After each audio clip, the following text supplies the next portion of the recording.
é uma pergunta que eu queria fazer. Como é que a senhora vê essa relação União, estados, municípios e a relação direta daqueles que executam? A senhora foi uma profissional que trabalhou na execução. Como é que a senhora vê essa relação e de que forma os parlamentares podem atuar no sentido de blindar aquele que executa? Vou dar um exemplo aqui, que foi o que aconteceu recentemente, que houve uma invasão numa favela, houve uma determinação, civis morreram, e na hora que você fala que os civis morreram, para a população, o culpado é o policial que executou.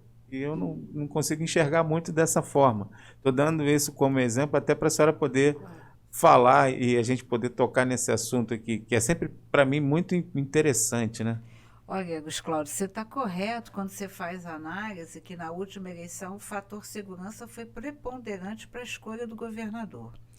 E isso foi diretamente impactado porque o Rio de Janeiro vivia uma grave crise financeira e, com isso, o Rio de Janeiro entrou no estado de intervenção. Sim. Se não houvesse uma identidade entre o partido que estava no comando do governo do estado e o partido que estava no comando do governo federal, a intervenção teria sido plena, ampla e restrita, como determina a Constituição da República.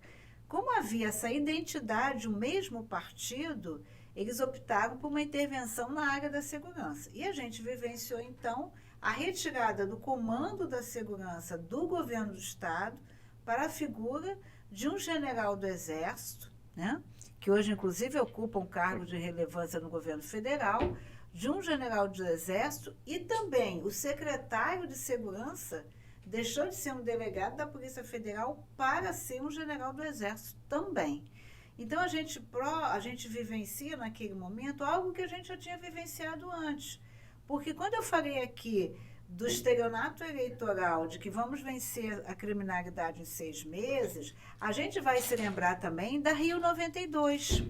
E a Rio 92, a gente teve o que eles determinam o GLO, que é Garantia da Lei e da Ordem. É isso mesmo. Que é a delimitação de um espaço territorial em que as forças do Estado abrem mão do planejamento, da execução, da estratégia, inclusive. Da estratégia para as Forças Armadas.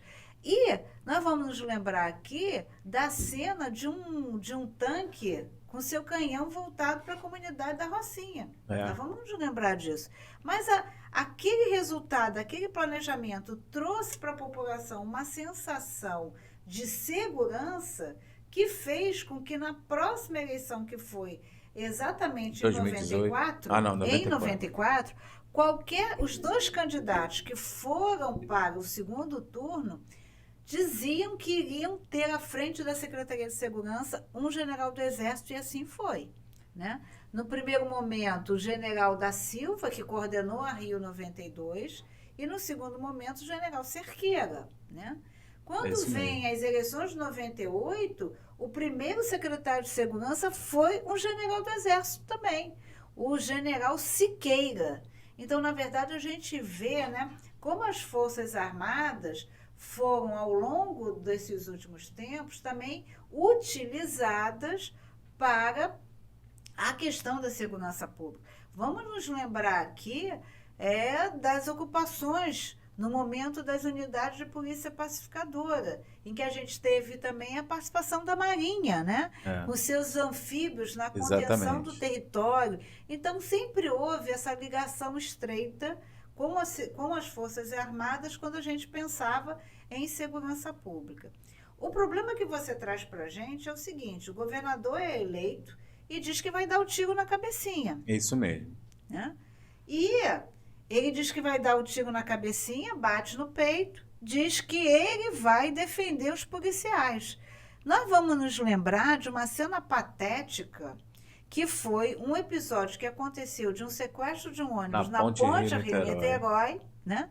Que, exauridas todas as medidas para tentar, né, negociar com o autor do sequestro para que ele se retirasse, essas medidas não foram possíveis.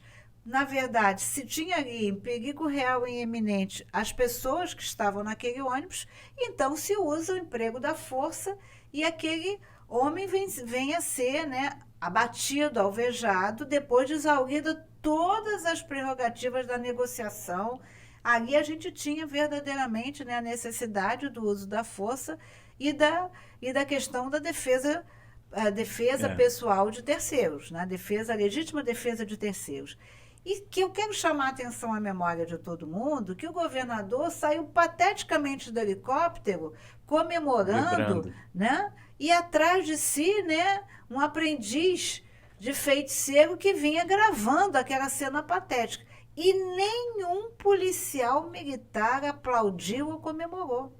Então, o que eu quero dizer com isso? A polícia, naquele momento, ela teve que fazer um emprego da força, mas não é algo que agrade ao policial. Exato. E quando ele surgiu essa ideia do tiro na cabecinha, eu sempre disse em plenário que eu estava preocupada era com os policiais e não com o governador, porque o governador não ia ser chamado para prestar esclarecimentos no tribunal do júri. Quem ia ser chamado para prestar esclarecimentos, se houvesse a comprovação do excesso, não seria o governador e sim o policial militar, o policial civil que estivesse à frente daquela operação.